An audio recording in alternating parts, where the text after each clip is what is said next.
కేంద్ర మంత్రి బండి సంజయ్ సంచలన వ్యాఖ్యలు చేశారు. కేటీఆర్ అరెస్ట్ ఖాయమని పేర్కొన్నారు.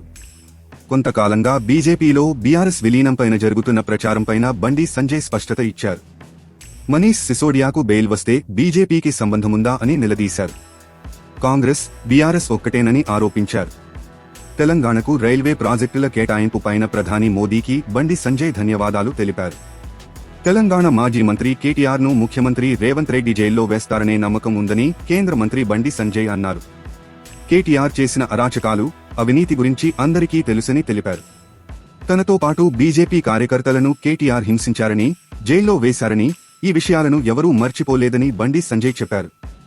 కాంగ్రెస్, బీఆర్ఎస్ ఒక్కటేనని, అయినప్పటికీ ధాటిగా వారు తట్టుకోలేనంతగా యుద్ధం చేస్తామని తెలిపారు. బీఆర్ఎస్తో బీజేపీ చర్చలు జరిపిందన్న ప్రచారంలో నిజం లేదని తెలిపారు. బీఆర్ఎస్ కాలం చెల్లిన పార్టీ అని, కవిత బెయిల్ వస్తుందనడానికి బీజేపీకి ఏం సంబంధం అని బండి సంజయ్ ప్రశ్నించారు. ఢిల్లీ మాజీ మంత్రి మనీష్ సిసోడియాకు బెయిల్ వస్తే బీజేపీకి సంబంధముందా అని నిలదీశారు. కోర్టు విషయాలను పార్టీతో ముడిపెట్టడం సరికాదని తెలిపారు. నిజాయితీగా పనిచేసే ఐఏఎస్లకు నేటికీ పోస్టింగ్ ఇవ్వడం లేదని విమర్శించారు.